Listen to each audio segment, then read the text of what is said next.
naye omulamwa ate kukwata mu nsawo z'Abasiraamu zaka nekuŋŋaanyizibwa naye nga n'omuntu omulwadde ali ku kitanda Omusiraamu yeetaaga emitwalo 4 talina wagajja naye zaka kiri era Mbogo mukiikiridde mutya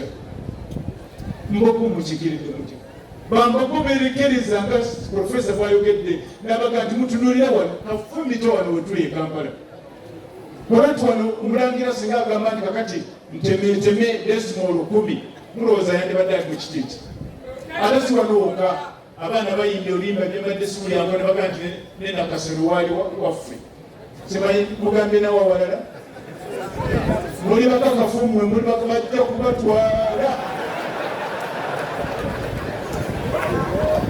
naye nga history abantu bamanyi naffe tumanyi ebintu byaffe byatwalibwa naye tugumya muli n'owulira nga bano babaddiza ffe ne bayongera kukyawa bukyayi ate ne baagala tubaagala ekifuba ove kugamba nti la ilaha illallah la ilaha illallah la ilaha illallah la ilaha illallah ojja kugamba nti FDC oba ogambe nti NRM yezikiriyo tusobola okukola ekyo naye nga mutuddiza bye twalina naye gwe omuntu gwolako omukyaya mahaba gavaawa tokulaba owe mundu akyaliwo inna allaha malaikatahu yusalluna ala nabi ya ayyuha alladhina amanu sallu alayhi wa sallimu taslima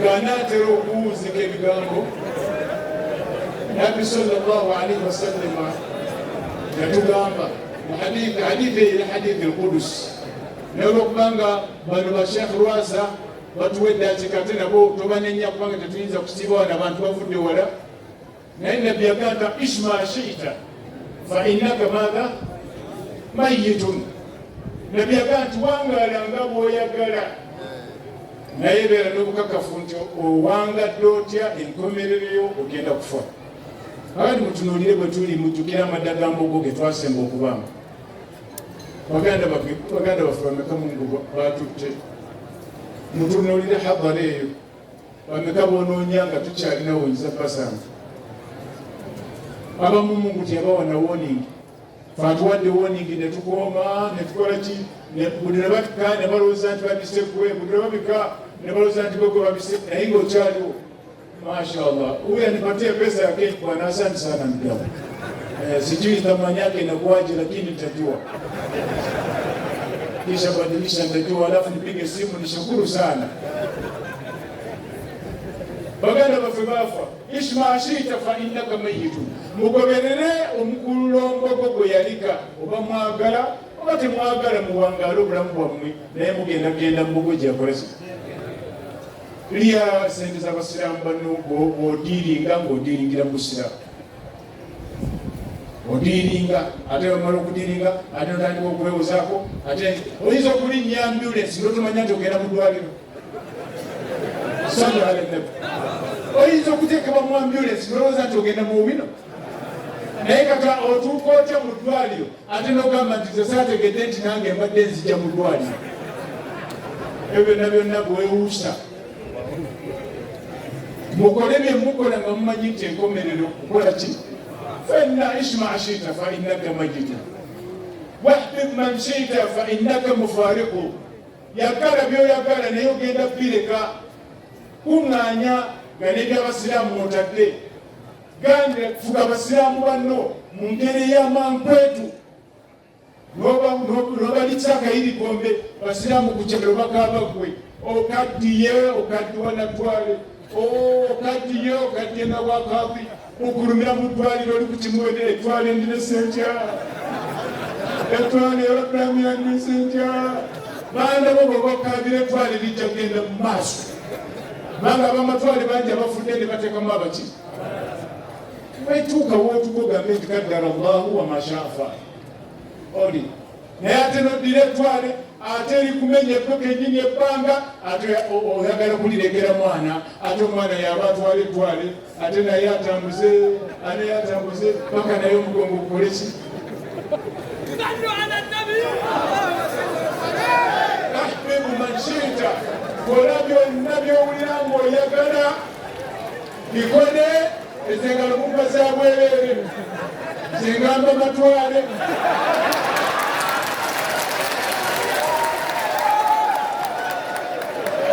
Bagamba matwale baganda bange, esinga bangi gantwale eyo tebatwala abantu.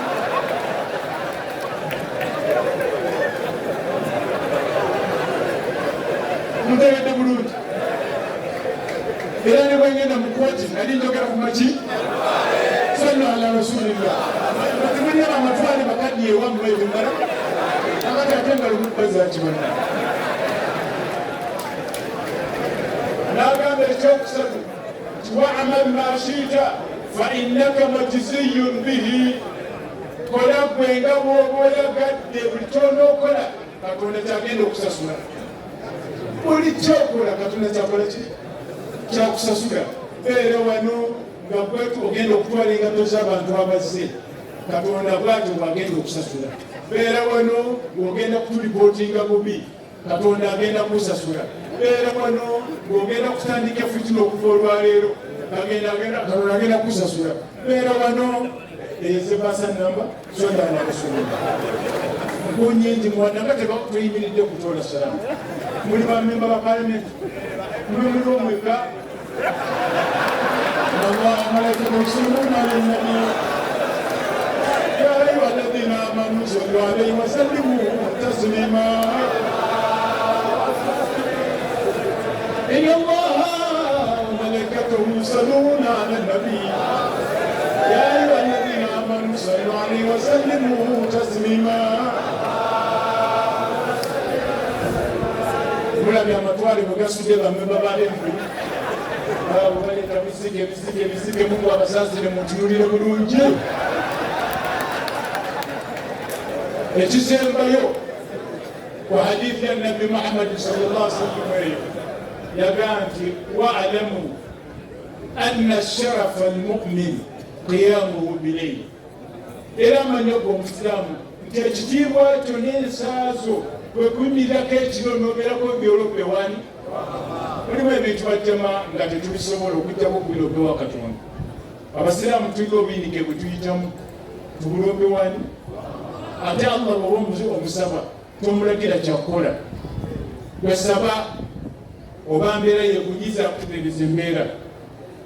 Naye okuwanika emikono n'osaba Mungu nsaba emmotoka, Mungu nsaba emmotoka, Mungu agenda kuba emmotoka ate amafuta gakole ki? Tandika okugenda mu Basiraamu simanye emmotoka oba nagula yaki. Tekulegera kantu kunsawo. Naye gwe muganda Rabbana atina fi dunya wa fil akhirati wa qina adhaban nar. Wegayire Katonda bw'otyo basiimye nnyo. Mwebale kujja omufuwa lwakwagala ngende omaawo nsaba Katonda ow'ekisa. Ebigambo bya Mbogo situkusobola kubimalayo naye nga temunaba kumiinisa. Mbasaba tutunulire omulangira oyo. Nze mundaba engeri gyenzijjamu awo nzijja nkekejjana. Buli twalina Amadda ga Mbogo otunulira mu layini awo waliwo abatakola ki? Bayambira mu Abasiraamu ekibula kyammwe abeeremu. Omulangira yalwaniridde ebintu by'Obusiraamu okusigaza nga tukyalina akantu. Mwabuulira mugende mukole risaaki zammwe nga temutaddemu bukyayi. Bawo omuntu ayinza okukyawa olw'ennyumba gye wazaalibwa ng'obuzibu bwe bwalina nnyumba eyo kali gwe n'ozaalibwamu n'akufuukira ekizibu. N'atandika okwonoona mu bantu olwakino olwakiri. Naye ffe abamanyi ebyensi n'ebyafaayo kasita olabanga omuntu ng'abantu abaali abalabe ba kitaawe nga bamugiddeyo ebijambiya ng'omanya oyo ali ku tariika mustaqim. Mwagale omulangira.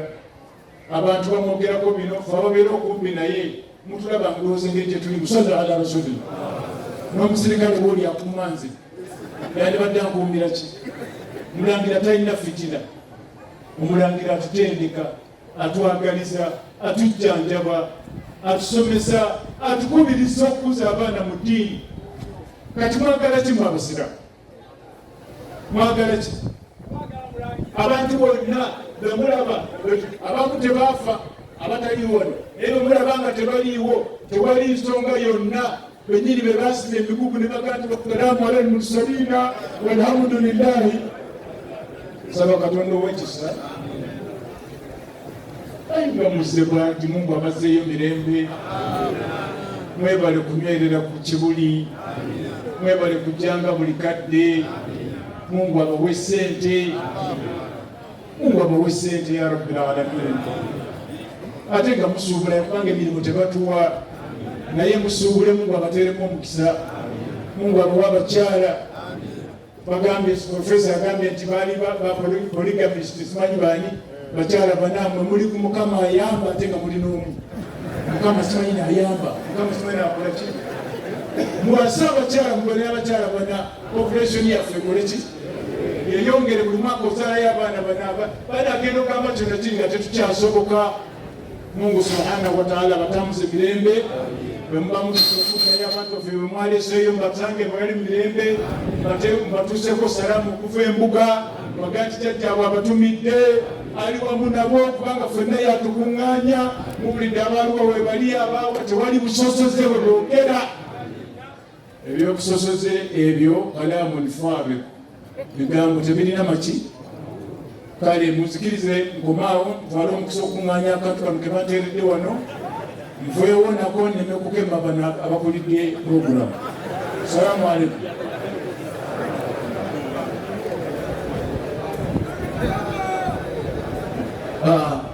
Bwatyo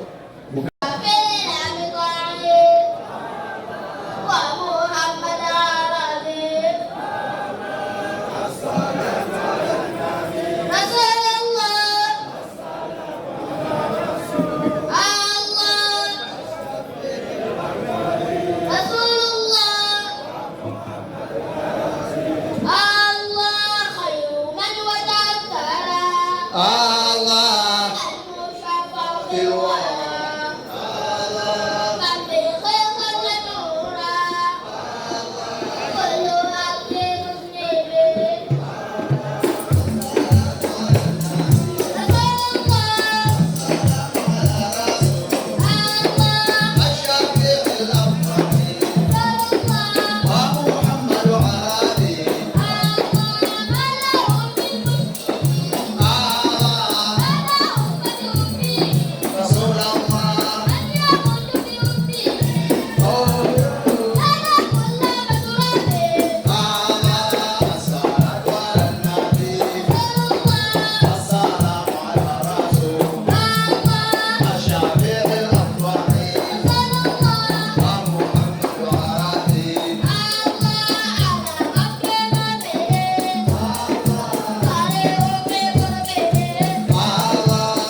Allah sallallahu alaihi wasallam alayhi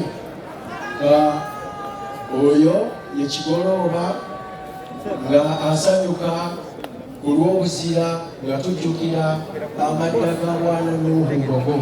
Mwebale nnyo, mwebale ddala mu kiseera kino baseewo era abagenyi baffe mwenna. Nsaba mukadde waffe Haji Sebagala ogayitinge bannamawulire obutasukwizinga nnyo ddiiro kkulu insha Allah. Yafqahu qawli. Assalamu alaikum wa rahmatullahi wa barakatuh.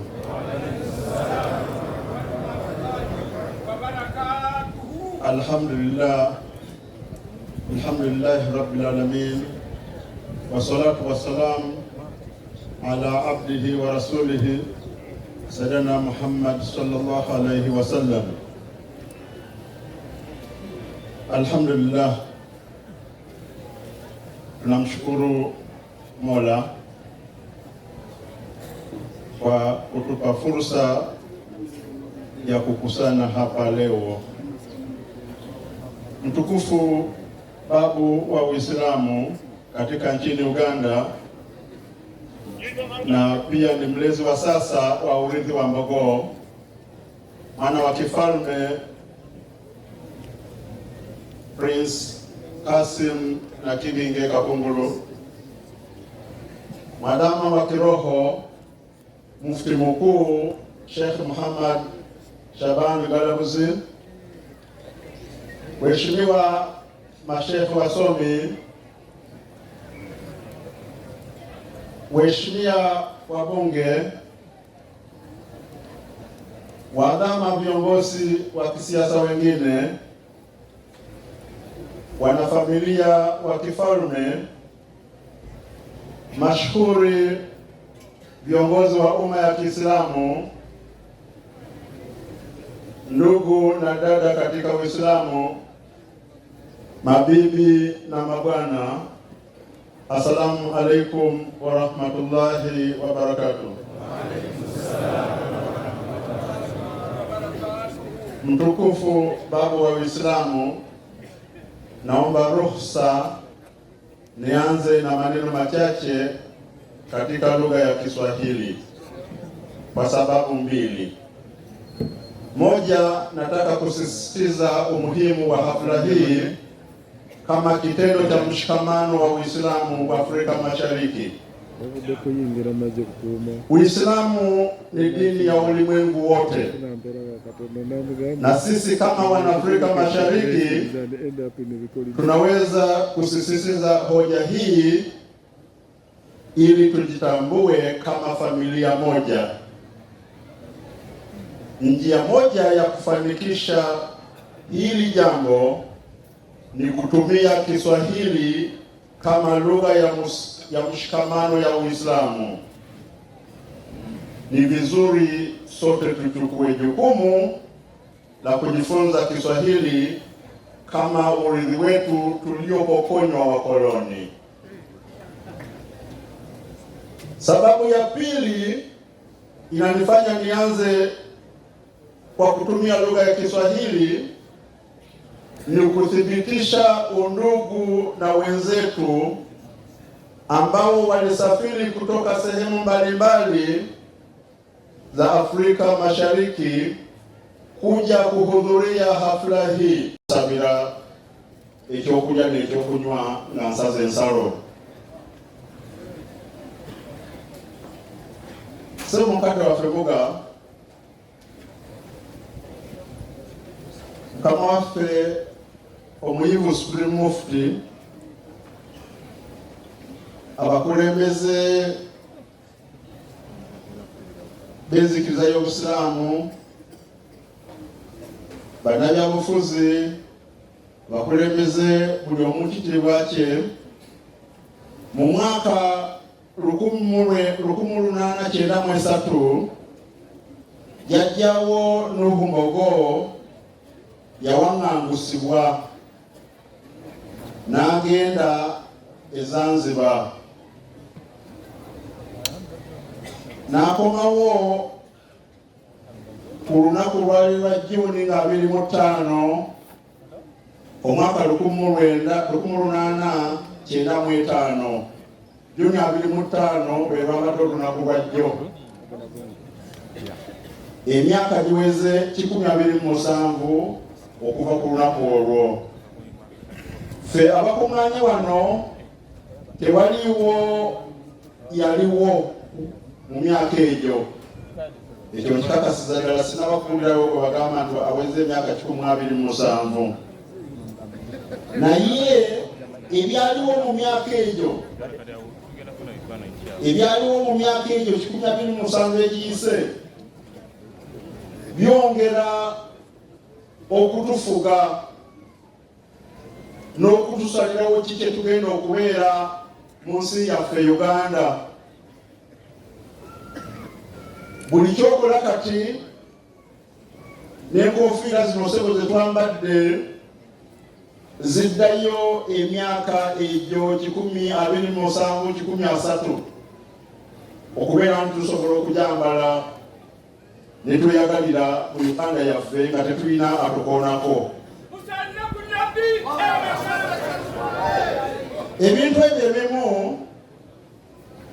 omuyivu omu ayitibwa Kimwa Chebe, omuwandiisi w'obutabo bwa literature, yagamba nti omuntu atamanyi nkuba bw'etandikidde kumukuba tayinza kumanya ddi lwatandise okukala.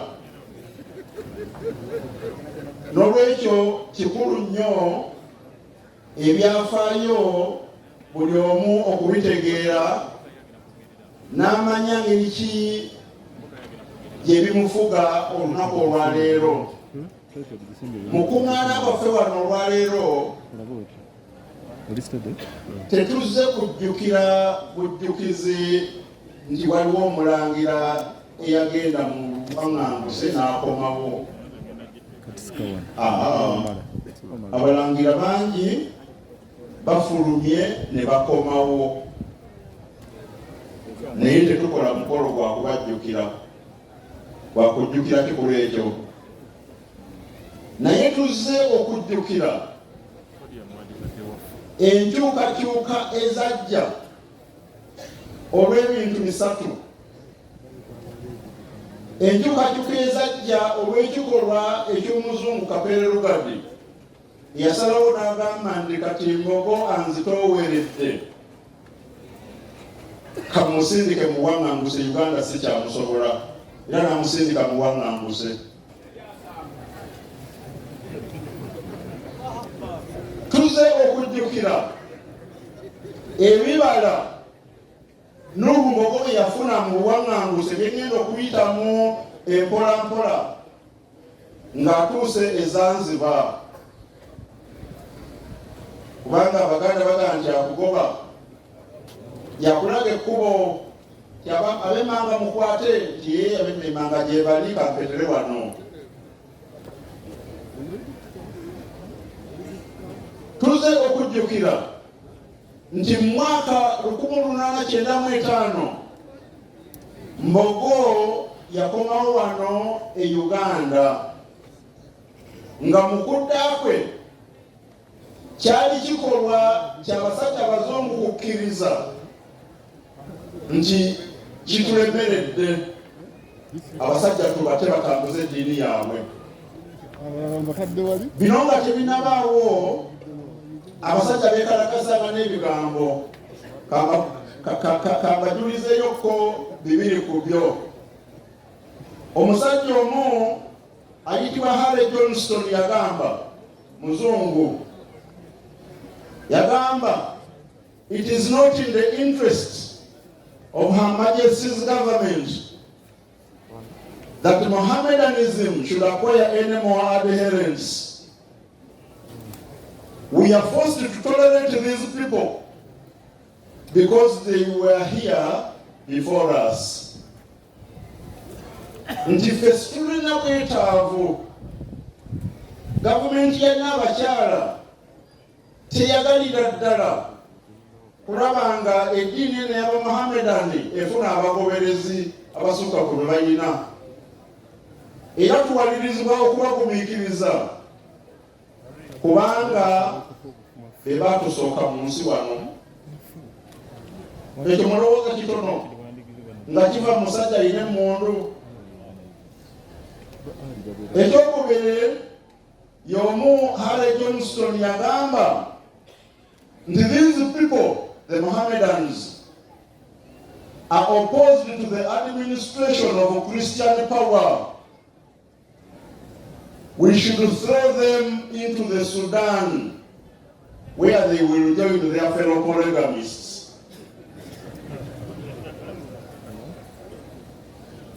Abasajja bano batuwadde obuzibu bunene nnyo, tebakkiririza ddala kufugibwa Christian power. Tubakasuke mu Sudaani beegatte ku bapolegamisi bannaabwe. Bannange, abapolegamisi bwe muwangalira mu Uganda wano, Basiraamu bokka be bapolegamisi. Temumanyi muliraanwa wammwe ayina abakyala basatu ng'omu kuwayeewa empeta naye nga n'abalala aboolesa mu lujjudde? Yali yayogera ku poligami, yali ayolesa bukyayi eri Busiraamu. Nga bwe tujjukira emyaka 27 okuva jjajjaffe Nuhu Mbogo yakomawo, ate era tujjukire nti mu mwaka guno emyaka giweze 108 okuva Obusiraamu lwe bwatuuka wano mu Uganda.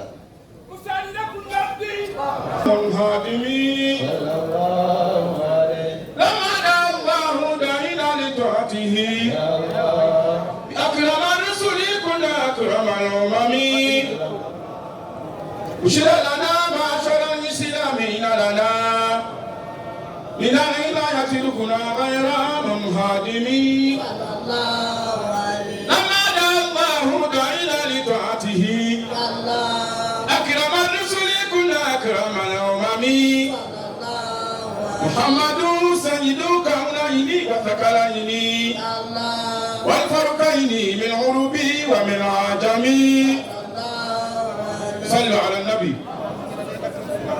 اللهم اغفره وارحمه واسكنه في الجنة ومرامي النوم اللهم وجنا سوسو. اللهم اغفره وارحمه واسكنه في الجنة ومرامي النوم اللهم وجنا سوسو. بيقول بامبي وسلام يغانيو بامبي ديني mpaka kufanga agamba kimuntu Obusiraamu dini ya mazima. Allahumma ghafirahu warahmahu waskinahu fil janna omulangira Nuhu Mbogo Allah muwejjana yasusu okufate bafenda tukimanyi nze nawe tuli mu lugendo naye ekikulu ntogenzo kya Nuhu Mbogo umule mirembe. Allahumma ghafirahu warahmahu waskinahu fil janna omulangira Nuhu Mbogo Allah muwejjana yasusu. Nuhu Kyabasinga Mbogo yali mutabani wa Ssekabaka Ssuuna eyali omusajja omuzira ennyo eyaniriza Obusiraamu mu Uganda.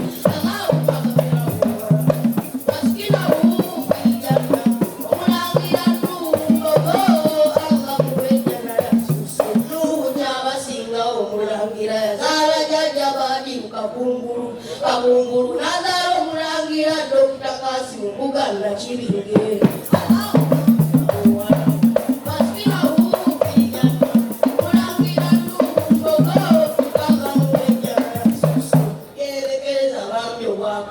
Wangagusiwa mpaka Kijungude kapere ukalinga mulemeddeko mpaka Iriba Zanzibar.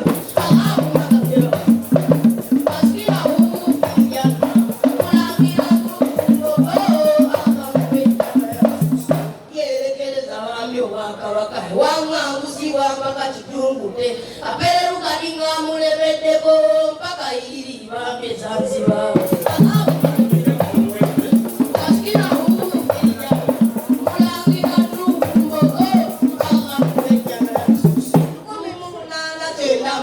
etaano yakomawo ne baseeka abakugu okwongera okukkatiriza nti obusiraamu ddiini y'amazima.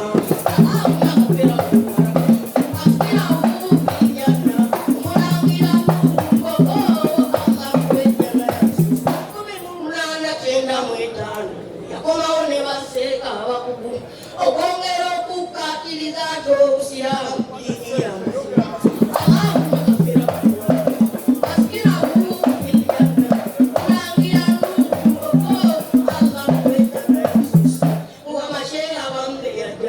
Sheikh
Abasiraamu bebateekeddwa ne Qur'ani era ekirambika.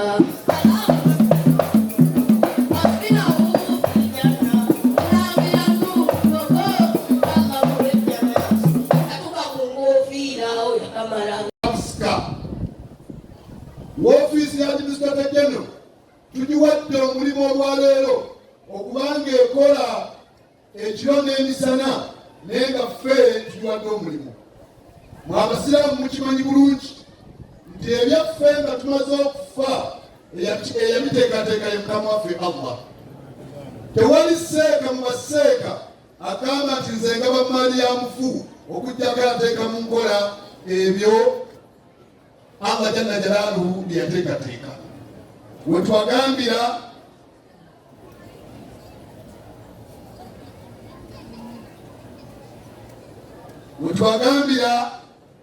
nti mu ofiisi ya Supreme Mufti yabateeketeekedde ekitabo kino ekirambika omusiraamu butya bwe yali eteeseteese nga agenda okuva mu bulamu bw'ensi. Kubanga okuva mu bulamu bw'ensi kyo kya buwaze si tteeka. Singa lyali tteeka twalibadde tulimenya, naye olw'okuba kya buwaze ffenna akakasa tugenda. Abadde Wanaki Kakomo atugambye mutunule abasajja abaabeeranga awo. Olwaleero baali badde balanga direkita wa daawa, tewali neyeebuuza nti muzaataalibwa. Haji Katongole tewali abuuza nti ali ludda wa, so bannange okugenda tugenda. Ekitabo kino kiri mu lulimi Oluganda n'olulimi Oluzungu. Kiriko ebigambo bino, kino kyekiraamo kyange ng'Omusiraamu. Kyekiki? Kiri mu Luganda ne mu Luzungu. Olwaleero si kiseera kyekitunda, naye akyagala okukirira awo wammanga mu ofiisi ya Supreme Mufti n'obeera ng'okifuna kikulambika otya bw'olamba ng'Omusiraamu. Si kulambika bulambisi, wabula okujjuza mu kujjuza lulimi lw'osinga okutegeera, Oluganda oba Oluzungu, n'obeera ng'ova mu nsi notatulekera bizibu kubeera nga tutuyingira ebizibu bye twalyagadde kubanga tubiyingira.